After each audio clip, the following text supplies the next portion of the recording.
মুনাফিকদের সর্দার আব্দুল্লাহ ইবনে উবাই মারা গেলেন। তার বেটা, তার নাম আব্দুল্লাহ, তার বেটার নাম কি? আব্দুল্লাহ।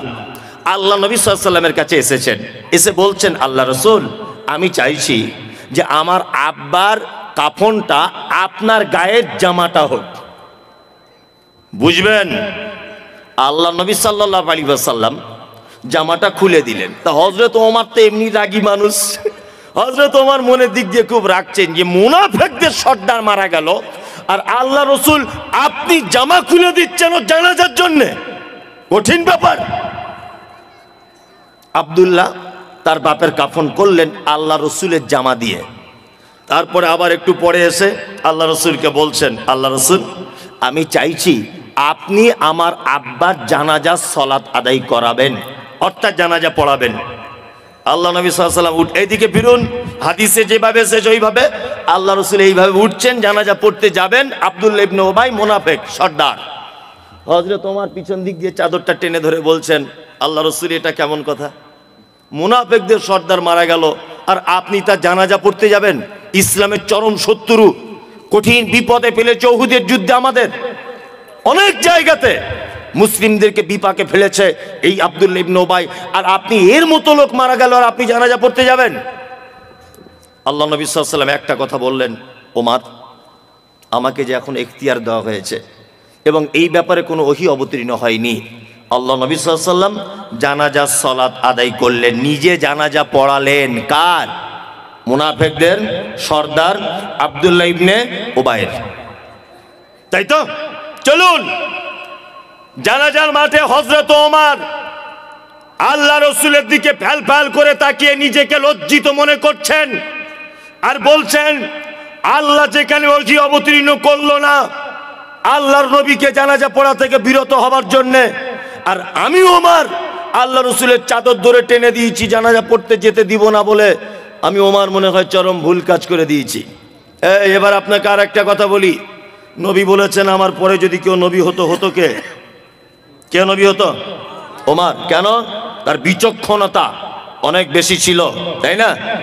আল্লাহ সুবহানাহু ওয়া তাআলার নবীর সাহাবী হযরত ওমর যখন মন টন খারাপ করে বসে আছেন, আমি ফালতু কাজে কেন নবীকে বারণ করতে গেলাম, সাথে সাথে কোরআনের আয়াত অবতীর্ণ হলো, ওয়ালা তুসাল্লি আলা আহাদিম মিনহুম মাতা আবাদা ওয়ালা তাকুম আলা কবরিকি।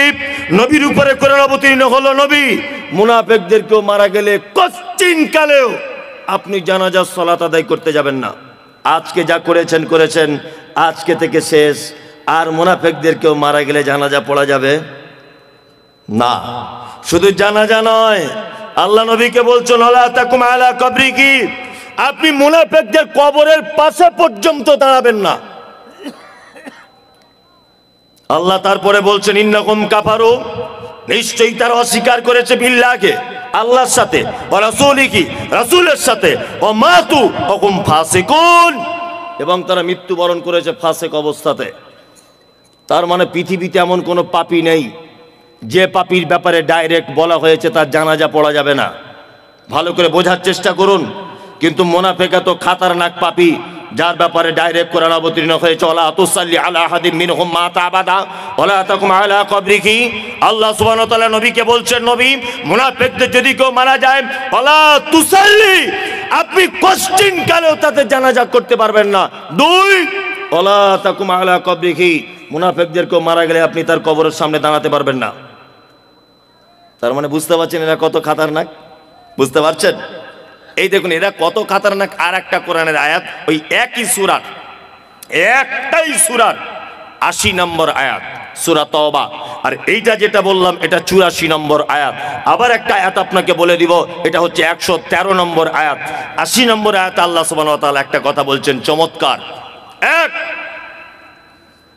আচ্ছা তাহলে মুনাফিকদের জানাজা পড়া গেল না, আমি মারাত্মক বড় একজন পাপী, আচ্ছা আপনি আমার জন্য একটু ক্ষমা চাইতে পারেন কি পারেন না? পারেন? পারেন, কোনো ব্যাপার না। আপনি দোয়া করবেন, ও রব্বানা আতিনা, আল্লাহ আমার ভাই মুমতাজুল ইসলাম বড় পাপ করেছে, দয়া করে তুমি আমার ভাইকে ক্ষমা করে দাও। পুলিন্দা মাদ্রাসার হেড মাওলানা মারা গেছে, আপনি যদি দোয়া করেন আল্লাহ আলেম মানুষ ছিলেন, চলার পথে যদি ভুল হয় ক্ষমা করে দাও। মাদ্রাসার সেক্রেটারি মারা গেল, আপনি দোয়া করতে পাবেন আল্লাহ দিনের কাজ করেছে, এতদিন ভুল ত্রুটি হলে ক্ষমা করে দাও। আপনার চাচা একজন মাতাল মারা গেল, একজন ধর্ষক মারা গেল, সুদের টাকা খেয়েছে, কোটি কোটি টাকা মারা গেল, আপনি দোয়া করতে পারবেন আল্লাহ আমার চাচা তো মানুষ, না জানার কারণে বা জানার কারণে মদ পান করেছিল, তুমি তাকে ক্ষমা করে দাও। সুদের টাকা খেয়েছিল, তুমি ক্ষমা করে দাও। ক্ষমা চাওয়া যাবে কি যাবে না? যাবে, যাবে। পৃথিবীতে একটা পাপী আছে তাদের জন্য ক্ষমা প্রার্থনা করা হারাম, চলবে না, তাদের জন্য ক্ষমা চাওয়া যাবে না। কারা? এই দেখুন আল্লাহ সুবহানাহু ওয়া তাআলা মুনাফিকদের ব্যাপারে বলছেন ইস্তাগফির লাহুম, নবী আপনি ক্ষমা প্রার্থনা করেন। আওলা তাস্তাগফির লাহুম, যদি ক্ষমা প্রার্থনা নাই বা করেন, ইন তাস্তাগফির লাহুম ৭০ মাররাতান, আপনি যদি মুনাফিকদের জন্য ক্ষমা প্রার্থনা করেন একদিনে ৭০ বার। কতবার? কত? ৭০ বার। আল্লাহ নবীকে বলছেন ইস্তাগফির লাহুম, ক্ষমা প্রার্থনা করেন। আওলা তাস্তাগফির লাহুম, আর নাইবা করেন ইন তাস্তাগফির লাহুম ৭০ মাররাতান, আপনি যদি মুনাফিকদের ব্যাপারে একদিনে ৭০ বার যদি তওবা ক্ষমা যদি প্রার্থনা করেন, আল্লাহ বলছেন ফালা ইয়াগফির আল্লাহু লাহুম, আমি আল্লাহ কখনোই মুনাফিকদের ক্ষমা করব না। কঠিন অবস্থা। আচ্ছা বলুন, আমি মুমতাজুল ইসলাম, আমি একজন 2 পাতা পড়া মৌলভী সাহেব লোক, আমার ঈমান খুব কমজোর, আমি গুনাহগার লোক, আমি দোয়া করছি, হয়তো আল্লাহ আমাকে পছন্দ করছে না, এই জন্য কবুল করছে না। হেড মাওলানা দোয়া করছে, হয়তো মানুষ হিসাবে ভুল ত্রুটি কিছু আছে, এই জন্য আল্লাহ পছন্দ করছে না। সেক্রেটারি দোয়া করছে, মানুষ হিসাবে আল্লাহ হয়তো ভুল ত্রুটি কিছু আছে ওনার, এই জন্য আল্লাহ কবুল করছে না। এবার বলুন তো মুহাম্মদ সাল্লাল্লাহু আলাইহি ওয়াসাল্লাম দোয়া করছেন, ওনার তো কোনো ভুল ত্রুটি নেই, আছে? নেই। আল্লাহ নবীকে একদম হুঁশিয়ারি দিয়ে বলছেন ইন তাস্তাগফির লাহুম ৭০ মাররাতান, ইন শর্ত দিচ্ছেন আল্লাহ, যদি, যদি শব্দের জন্য ইন শব্দ ব্যবহার হয়, আল্লাহ বলছে ইন, যদি আপনি একদিনে ৭০ বার যদি মুনাফিকদের জন্য ক্ষমা প্রার্থনা করেন, আল্লাহ বলছে আমি নবী আপনার হাতও ফেরত দিয়ে দিব, ক্ষমা করব না। তার মানে এরা কত বড় খাতারনাক, বুঝতে পারছেন মুনাফিকরা? চলুন আল্লাহ তাআলা তারপরে বলছেন কি, যালিকা বিআন্নাহুম কাফারু বিল্লাহি ওয়া রাসূলিহি, নিশ্চয়ই তারা অস্বীকার করেছে আল্লাহ এবং তার রাসূলের সাথে। যালিকা বিআন্নাহুম কাফারু বিল্লাহি ওয়া রাসূলিহি ওয়াল্লাহু লা ইয়াহদিল কওমাল ফাসিকিন, আল্লাহ বলছে আমি ফাসিক কওমদের হেদায়েত দান করি না। এবার আপনাদের কয়েকটা মূল্যবান কথা বলি। মুনাফিকদের চিনিয়ে দিলাম, তাদের গুণ বলে দিলাম, এখন এদেরকে দেখতে পাওয়া যায় কোথায়, এটা খুঁজে বার করতে হবে। পরিন্দা গ্রামের কোন কোন জায়গায় এরা থাকে, বসবাস করে, সেটাও দেখানোর প্রয়োজন আছে না নেই? তাহলে একটা একটা করে বলি, 2-4টে কথা বলে দিই, একটা একটা করে বলবো না। সিনেমা হলে যাবেন, এই আমার দিকে বেরোন, হাসছেন কেন?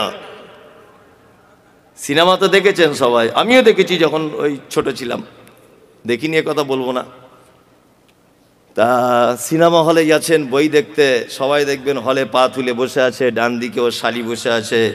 20 कोस दूर से अगर कोई बच्ची रोते, माँ कहती है कि बच्ची सो जा, गब्बार सिंह आ जाएगा।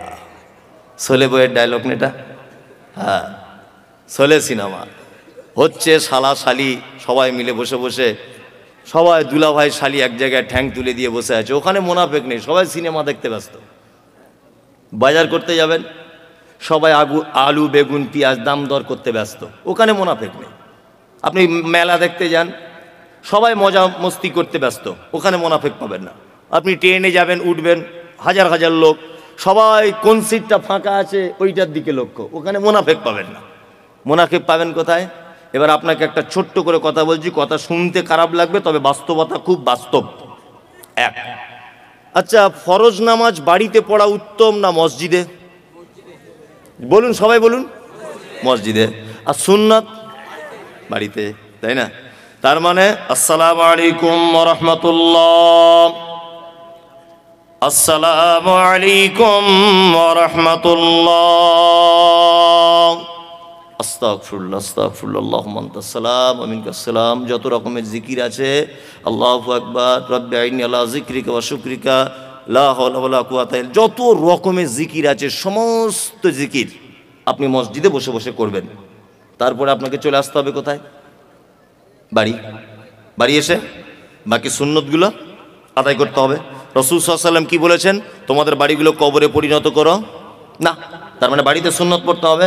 আমার মনে হয় আল্লাহ নবী সাল্লাল্লাহু আলাইহি ওয়াসাল্লাম তো মহাবৈজ্ঞানিক ছিলেন, ব্যাপারটা তিনি বুঝতেন যে এদেরকে যদি সুন্নতের জন্য মসজিদের সুযোগ যদি দেওয়া হয়, সুন্নত তো পড়বে না, গোল টেবিল করে লোকের গীবত আর পরনিন্দা মুনাফিকি করবে।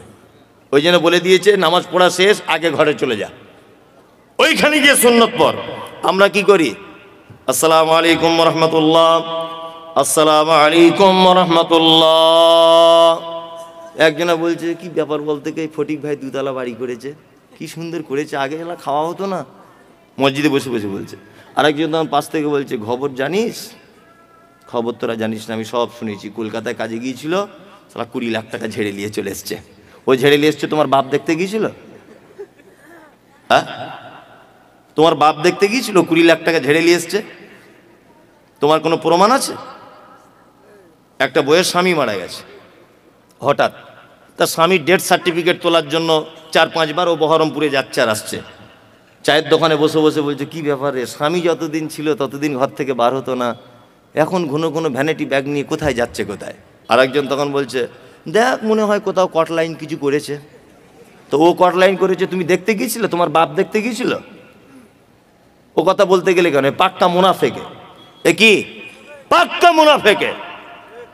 কার বউ কোথায় যাচ্ছে, কে দুতলা বাড়ি করলো, কে বুলেট গাড়ি চেপে বেড়ালো, তোমার কেন এত দায় পড়ে গেল? আর পাড়া গ্রামে ও 2 টাকার চা খায় আর 22 টাকার পরের বদনাম করে বসে বসে, মুনাফিকি করে না? মসজিদ আল্লাহর ঘর, সেখানে বসে বসে দেখবেন নামাজের পরে 4-5টা বুড়ো লোক থাকে, ওই বুড়ো লোক বসে বসে ওখানে কি করে? গীবত পরনিন্দা করে। মসজিদে কাঁচা কুঞ্চি রেখে দেবেন, ইমাম সাহেবকে বলছি, বুঝলেন? মসজিদে কাঁচা কুঞ্চি, নামাজের পরে দেখবেন যে এরকম চলছে, প্যাচাম প্যাচাম করে তার পাছায় চাপকিয়ে দিবেন। আরে গরমকাল আসছে, হারাম করে এত বড় বদমায়েশ নামাজের পরে মসজিদের কারেন্ট পুড়িয়ে বসে বসে গল্প করছে, আছে না? বসে বসে নামাজ পড়া বাদ দিয়ে দুনিয়ার কথা, হেড মাওলানার দুর্নাম, মাদ্রাসার দুর্নাম, সেক্রেটারির দুর্নাম, ও টাকা মেরে খায়, ও মুখ করে খায়, আর তুমি ধোয়া তুলসী পাতা। সবাই খারাপ আর তুমি ভালো। গ্রামে এরকম লোক আপনাদের পুলিন্দাতে নেই, আমাদের ওদিকে আছে। না বলবো না, মারবে। আমি বললে মারবে বাবা। আমার তো দেখতে পাচ্ছেন সোশ্যাল মিডিয়া, যেখানে যাচ্ছি বোম মারছে গাড়িতে। ওই হাওড়া জেলাতে গেলাম সেদিন, বোম মেরে দিয়েছে গাড়িতে। আল্লাহ বাঁচানেওয়ালা, আল্লাহ যদি বাঁচায় তো আর কেউ বাঁচাতে পারবে? মারতে পারবে না। গাড়ি নিয়ে বার হলাম, আমার ড্রাইভার গাড়ি চালাচ্ছে, মানে 500 মিটার গিয়েছি জলসা ছাড়া, আর বাঁশ নিয়ে সব গাড়ি ভাঙচুর করতে চলে এলো। আমি গাড়ি থেকে নেমেছি, বোম মারতে শুরু করে দিচ্ছে গাড়িতে। আশ্চর্য, সোশ্যাল মিডিয়া দেখেছেন তো এগুলো? আশ্চর্য ব্যাপার। আমি তো কারোর বিরুদ্ধে কিছু বলি না। আচ্ছা, এতক্ষণ যা বলেছি কারোর বিরুদ্ধে বলেছি না? বাস্তব কথাগুলো হাদিস কোরআন দিয়ে বললাম, বাস্তব কথাগুলো বললাম। এতে আমি এত আর কি ভয়ঙ্কর লোক? আমাকে দেখলেই মানুষ সবসময় মানে উগ্র মেজাজে আছে, মানে একে পেলেই মেরে দিবে কিরকম ব্যাপার। আর সোশ্যাল মিডিয়াতে তো আছি বড় পাকড়ি বলা, ও খুললেই মমতাজুল ইসলামের জন্মের ঠিক নাই, দেখবেন। ও সোশ্যাল মিডিয়া খুললেই মমতাজুল ইসলামের জন্মের ঠিক নাই। ও বিয়াদব, ও কোরআন পড়তে জানে না, ও রাজমিস্ত্রি কাজ করে, ও হাদিস কোরআন বুঝে না, এইসব আর কি কথা। কারণ কি বলুন তো? আমি হচ্ছি ওই ডাক্তার, রুগীর রোগে ঔষধ দিই। কি বললাম বুঝলেন? যেখানে যেখানে রুগীর ঔষধ প্রয়োজন ঠিক জায়গাতে ঔষধ মেরে দিই। এই জন্য রুগীর একটু কষ্ট হবেই, হবে না? ফোঁড়া হলে যদি কেটে দিই তা রুগীর লাগবে না? লাগবে। আমি বলে দিয়েছি সারা পশ্চিমবাংলার যত মাজার আছে 2025-27 মধ্যে ঐক্যবদ্ধভাবে সব মাজার বুলডুজার দিয়ে ভেঙে দিতে হবে, আর যত বুলডুজারের খরচা আমি দিয়ে দেবো। এইসব কথা যখন বলে দিয়েছি তখন বলছে আমাদের পীরের মাজার ভাঙবে বলেছে। কি বললাম বুঝলেন? আল্লাহু আকবার। মানে পীর সাহেবদের সঙ্গে আর হিন্দু ভাইদের কিছু মিল আছে, মারাত্মক মিল আছে না? এই আপনার আদিনার মসজিদে শিবের লিঙ্গ পাওয়া গেছে, আর শিব কজন আর ও লিঙ্গ কটা? রাম মন্দিরে শিব পাওয়া গেল, আদিনার শিব পাওয়া গেল, তা ও শিবই বা কটা আর ওর লিঙ্গই বা কটা? এটা একটা জানার ব্যাপার। হ্যাঁ, এই দেখুন আপনাকে একটা মজার কথা বলি। কলকাতা যান তো আপনারা এই রোড দিয়ে দমদম এয়ারপোর্ট পার করে মধ্যমগ্রাম আর বারাসাত এর মাঝখানে দেখবেন রাস্তার ধারে একটা মাজার আছে, ছোট্ট এরকম। লক্ষ্য করতে করতে আসবেন, এদিক দিয়ে গেলে ডান দিকে পড়বে, ওদিক থেকে গেলে বাম দিকে পড়বে, ঠিক আছে? আর মাজারটায় লেখা আছে বাবা একদিল শাহ, একদিল শাহ মাজার।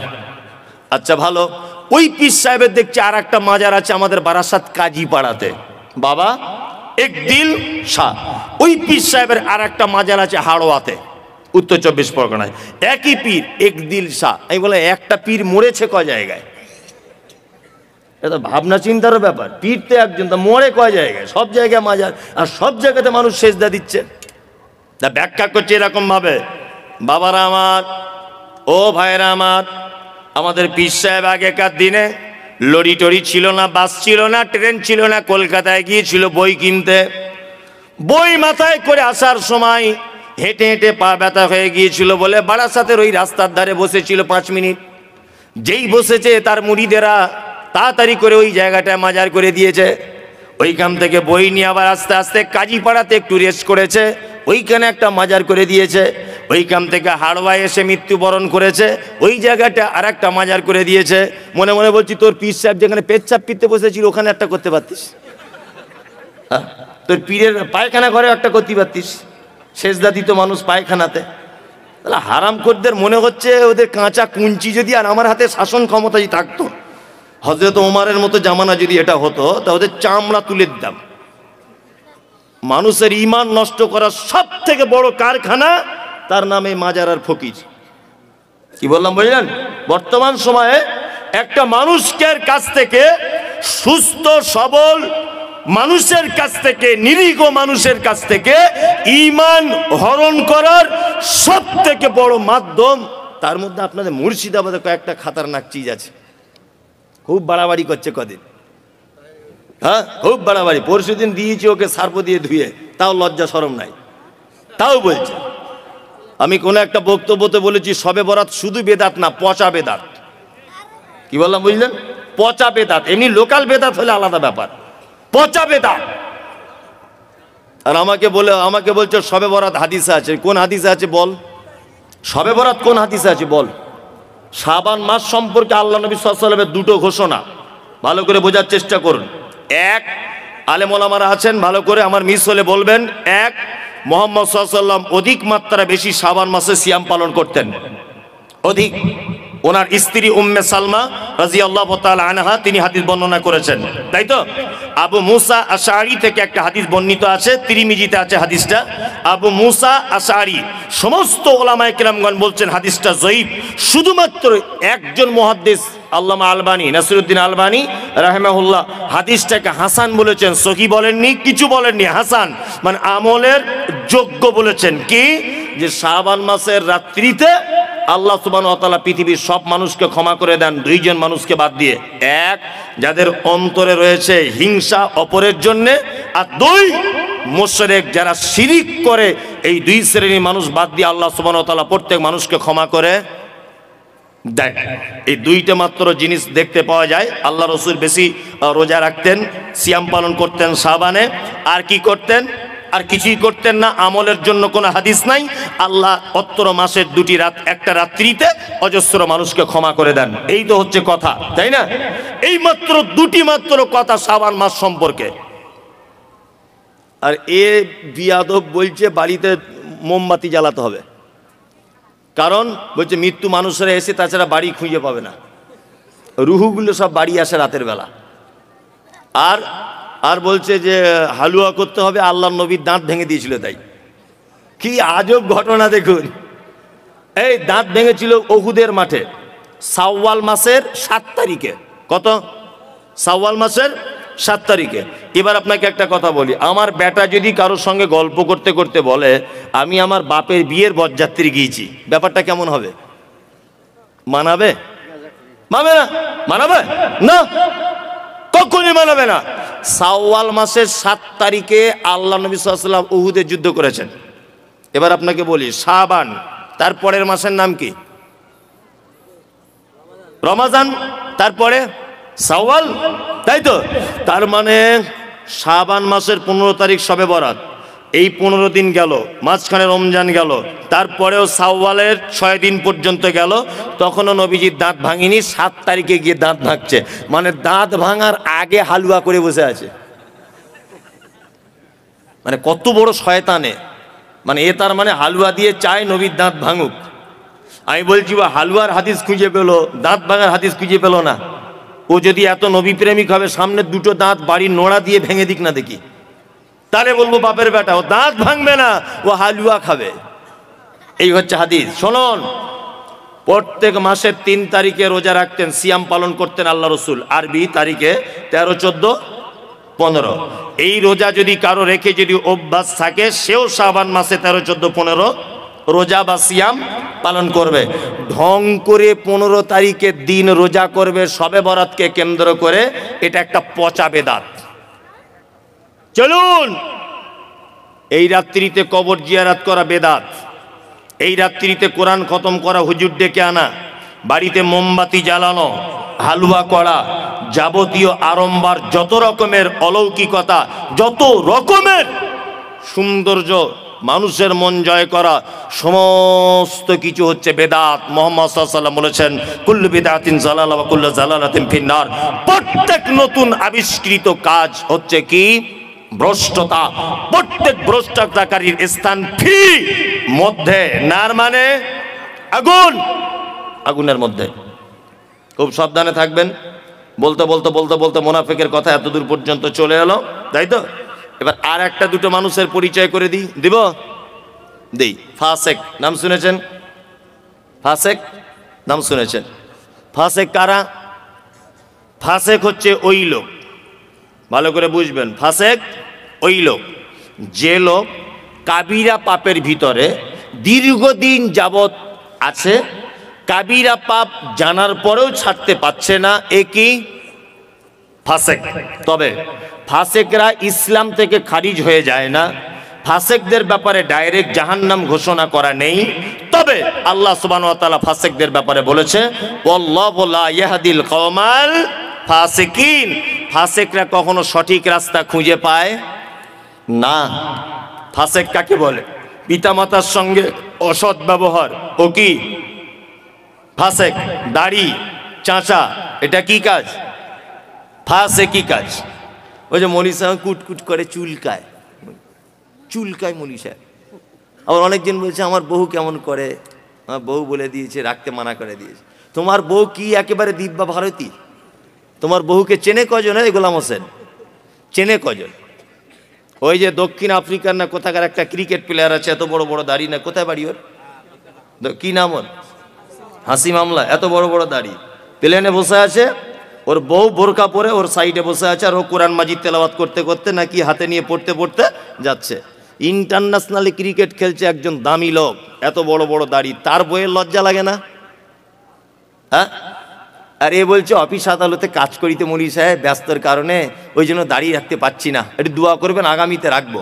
তোমার দাড়ির জন্য আমার দোয়া করার দায় এসে যায়? তোমার দাড়ি বাড়ার জন্য আমি দোয়া করব? বদমাইশির জায়গা পাও না। হাসি মামলাকে সারা পৃথিবীর লোক দেখছে, তার লজ্জা লাগে না? তার অফিস আদালতে যেতে হয় না? তাকে প্লেনে করে এদেশ থেকে ওদেশ ছুটতে হয় না? ইন্টারন্যাশনাল ক্রিকেট প্লেয়ার হিসাবে মাঠে নামতে লজ্জা লাগে না? আর তোমাকে পুলিমদার লোক চেনে, সারগাছির লোক চেনে, গোটা মুর্শিদাবাদের লোক তোমাকে চেনে? কেউ চেনে না। তোমার লজ্জা কিসের? লজ্জা লাগছে, আশ্চর্য ব্যাপার। এটা ফাঁসাকে, কারণ এটা একটা বড় পাপ।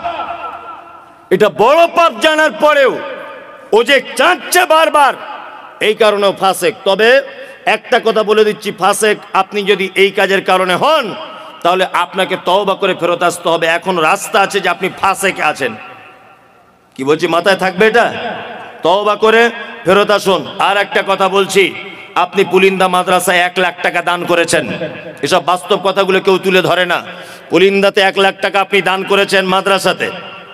এখন এই মাদ্রাসায় দান করেছেন, প্রত্যেক বছরে করেন। আপনি মারা গেলেন, আচ্ছা বলুন তো, আপনি যে মারা গেলেন, আপনার কাফন জড়ানো আছে, সবাই আপনার মুখটা দেখতে আসছে, দেখতে আসে না? কাফন থেকে মুখটা বার করে দেখে। আচ্ছা বলুন তো, আপনার মুখটা দেখে বুঝতে পারবে যে এই লোকটা বড় দানি ছিল? দেখা যাবে, বোঝা যাবে না। আত্মীয়তার সম্পর্ক আপনার ভালো ছিল, আপনার মুখ দেখে কেউ বুঝতে পারবে যে লোকটার আত্মীয়তার সম্পর্ক ভালো ছিল? বোঝা যাবে? যাবে না।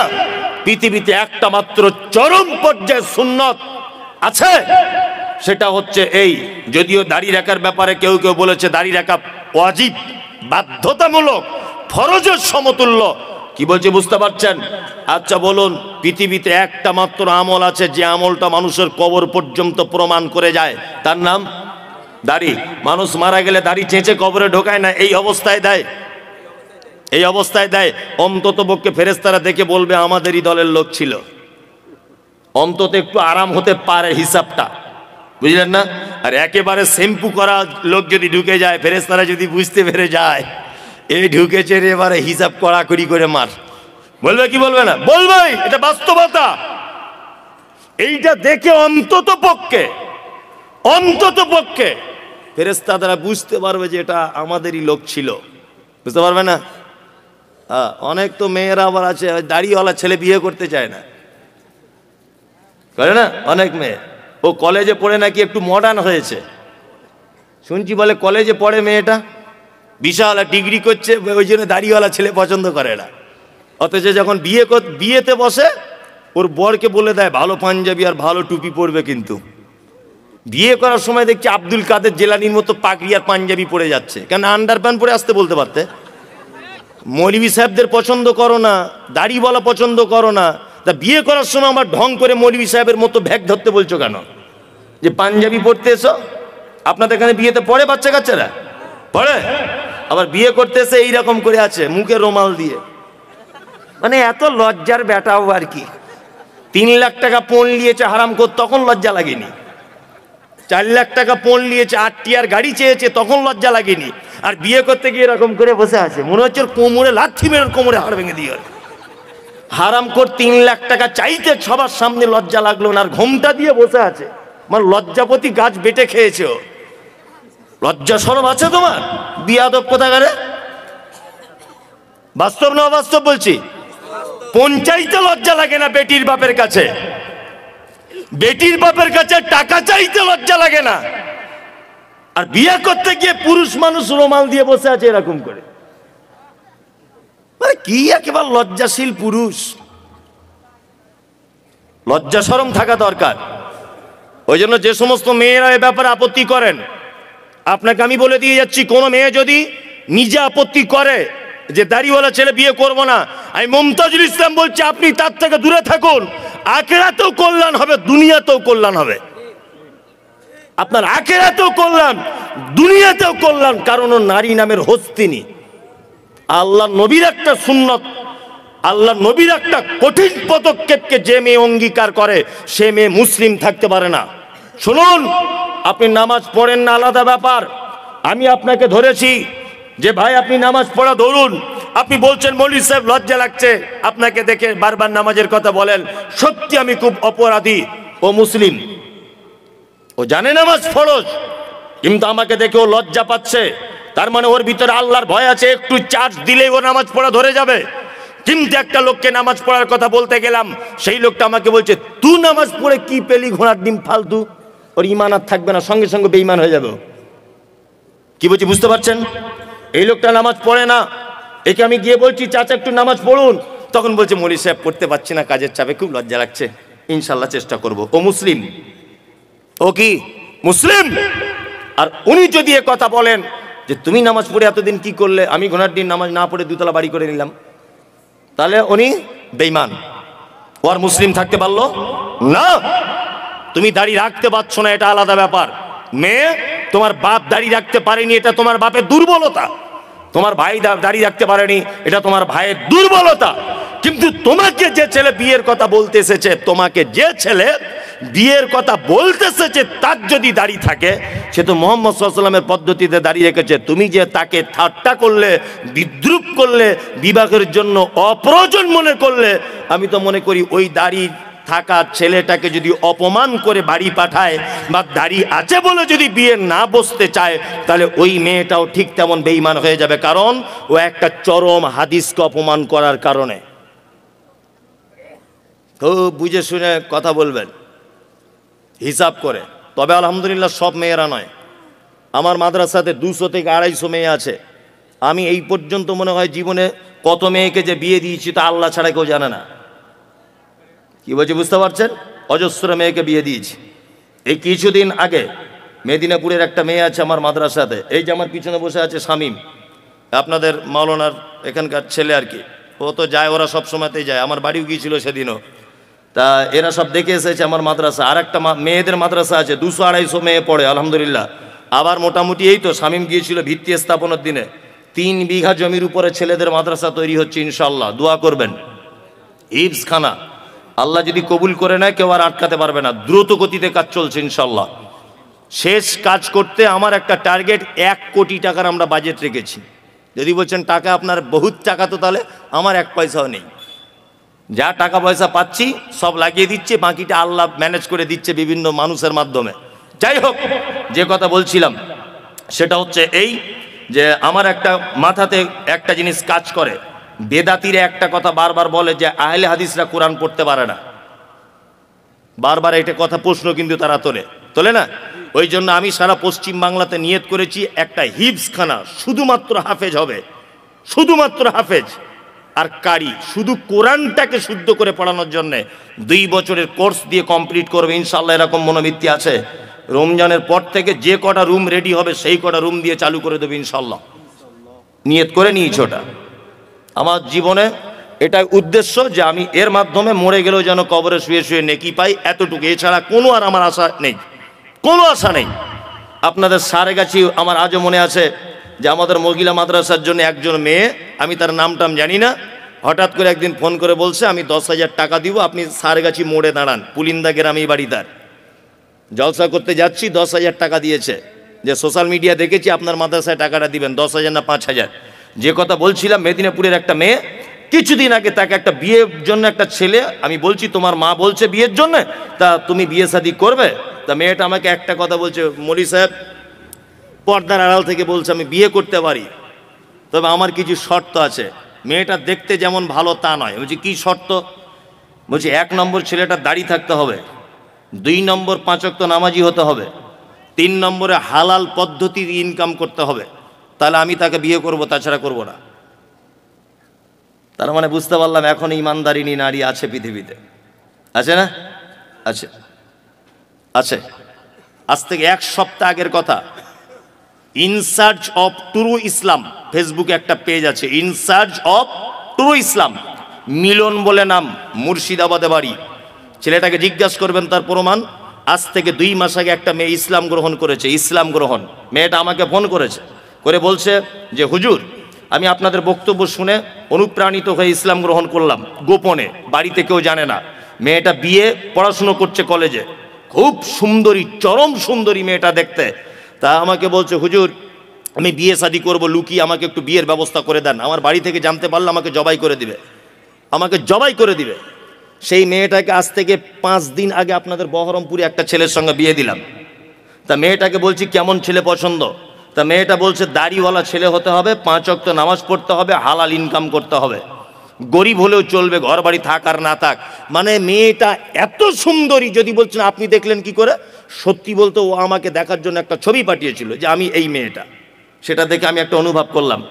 দেখুন, একজন হিন্দু নারী 2 মাস ইসলাম গ্রহণ করেছে, তার মনের ভিতরে ইসলামের কত ভালোবাসা জন্ম হয়েছে বলে নারী এই কথা বলতে পারছে দাড়িওয়ালা ছেলে ছাড়া বিবাহ করবো না। আপনাকে ফোন নাম্বার দিতে পারি, তার বরের কথা বলবেন যে ঘটনা সত্য না মিথ্যা। বাড়ি থেকে বার হয়ে চলে এসেছে, হিন্দু মেয়ে, মুসলিম হয়েছে, ইসলাম গ্রহণ করেছে, তার সমস্ত কোর্টের ডকুমেন্টস রয়েছে, মুসলিম একটা ইমানদার ছেলে তাকে স্ত্রী হিসাবে গ্রহণ করেছে। ভালো নারী নেই এ কথা বলবো না, তবে যত খারাপই আমাদের যারাই কলেজে পড়ছে আর যারা বড় ডিগ্রি করতে যাচ্ছে, ফ্যাশন হয়েছে, এরা বলছে আমাদের আর পছন্দ হচ্ছে না, আমাদের আর পছন্দ হচ্ছে না। কি বলছি বুঝতে পারছেন? দূরে থাকবেন। আল্লাহ তুমি আমাদের ফাসিকি থেকে বাঁচার তৌফিক দান করো, আমিন বলুন, আমিন। চলুন আর একটা ব্যাখ্যা করে দিই, তারপরে আর একটা করব, সেটা হচ্ছে মুশরিক। নাম জানেন মুশরিক? মুশরিক, মুশরিককে শিরিক করে, উনি ভালোই বলতে পারছেন, শিরিক করে মুশরিক। এবার আপনাকে একটা কথা বলে দিচ্ছি, শুনে রাখেন, এ কথা বললে তো আরো আপনি আশ্চর্য হবেন। হিন্দু, মুসলিম, যৌন, খ্রিস্টান, হাঁড়ি, চুয়ার, চামার, বাগদি, ছুতোর, মেথর, পৃথিবীতে যত জাতির মানুষ বসবাস করে, যত ধর্মের মানুষ বসবাস করে, কোনো ধর্মের ভিতরে মুশরিক বর্তমানে খুঁজে পাওয়া খুব মুশকিল। হিন্দু, এদের ভিতরে মুশরিক নেই। খ্রিস্টান, এদের ভিতরে মুশরিক নেই। ইহুদি, এদের ভিতরে মুশরিক নেই। হিন্দু বর্তমানে যারা, তাদের ব্যাপারে কোরআন মাজিদে শব্দ এসেছে সাবেঈ। সাবেঈ হচ্ছে তারা। কারা? সাবেঈ হচ্ছে তারা যারা এক আল্লাহকে আল্লাহ বলে মানে, তারপরেও বিভিন্ন দেব দেবীর আলাদা আলাদা ক্ষমতা আছে এটা মানে, এরা হচ্ছে সাবেঈ। একটা হিন্দু ভাইকে জিজ্ঞাসা করবেন এত বৃষ্টি হচ্ছে কে দিচ্ছে, ও এক চান্সে বলবে বৃষ্টি দিচ্ছে উপরওয়ালা, বলবে না? তার মানে ও জানে উপরে একজন আছে। তারপরেও দেখবেন ও লোহা লাক্কড়ের ব্যবসা করে, কি পূজা করে? বিশ্বকর্মা। তার মানে ওর এটা ধারণা যে লোহা লাক্কড়ের ডিপার্টমেন্টটা বিশ্বকর্মার হাতে আছে। আর কলেজের স্টুডেন্ট, স্কুলের স্টুডেন্টরা কি পুজো করে? সরস্বতী। সরস্বতীকে বলা হয় বিদ্যার দেবী। তার মানে বাপ মা তার মেয়েকে বলে দেয় এটা তুমি সরস্বতীর পূজা করবে, কারণ এটা হচ্ছে বিদ্যার দেবী, তুমি ভবিষ্যতে মাইকের মধুসূদন দত্ত হতে পারবে, কারণ এর ডিপার্টমেন্টটা এর হাতে আছে। এ হচ্ছে কি? সাবেঈ। মুশরিককে মুহাম্মদ সাল্লাল্লাহু আলাইহি ওয়াসাল্লামকে বলা হচ্ছে আপনি জিজ্ঞাসা করুন তাদেরকে রাত এবং দিনের বিবর্তনের মালিককে।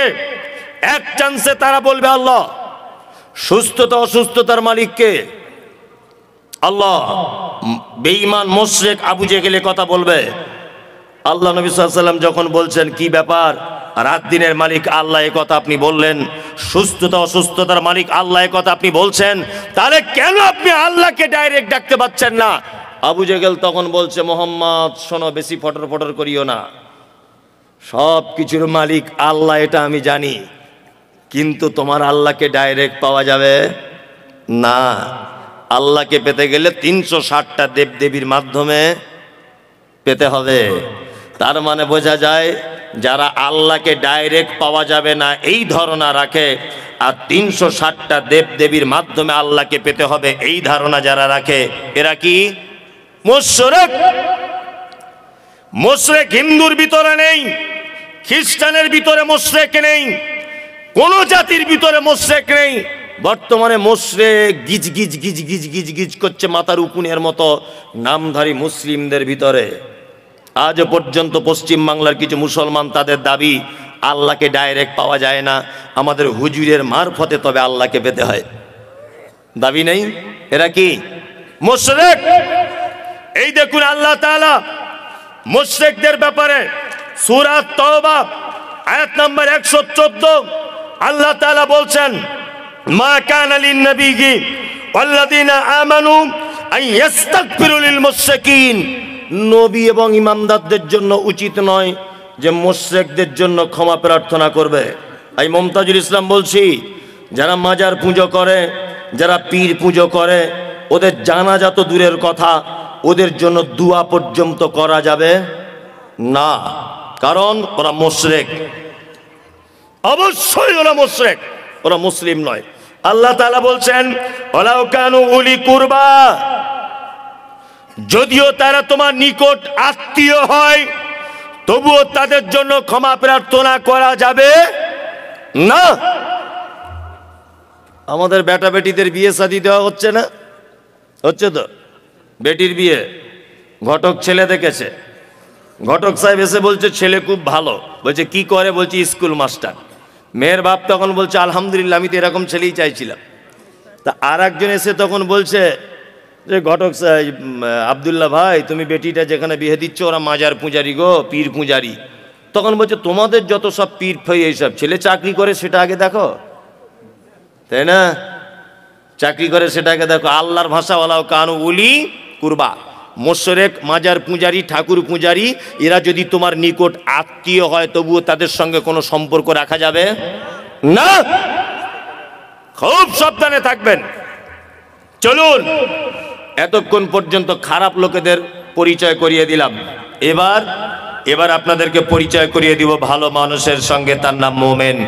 যারা বসে আছেন মোমেন হতে চান সবাই সবাই ইনশাআল্লাহ ইনশাআল্লাহ। 12টা বেজে গেছে তো মানুষের আর বসে থাকতে চাইবে না, তবুও মানুষ থাকবে আলহামদুলিল্লাহ। চালাবো নাকি? হ্যাঁ চালাই, চলুন, কোনো সমস্যা নেই। আমার টাইম দেয় 1টা পর্যন্ত, এরপরেও আর একটা বক্তা। যারা উঠবেন হিসাব করে উঠবেন। চলুন এবার মোমেনের পরিচয় দিই। মোমেনকে হ্যাঁ ঠিক বলে দিয়েছে, আমি তখনই করব। মোমেনের কথা বলে দিই। এক, আল্লাহ বলেন ইন্নামাল মুমিনুনা আল্লাযীনা ইযা যুকিরাল্লাহু ওয়াজিলাত কুলুবুহুম ওয়া ইযা তুলিয়াত আলাইহিম আয়াতুহু যাদাতুহুম ঈমানা ওয়া আলা রাব্বিহিম ইয়াতাওয়াক্কালুন। আল্লাহ মুমিনের পরিচয় দিচ্ছেন। মোমেনকে আল্লাহ বলছেন মোমেন তারা যারা পাপ করে, অন্যায় করে, খারাপির মধ্যে লিপ্ত থাকে, তারপরেও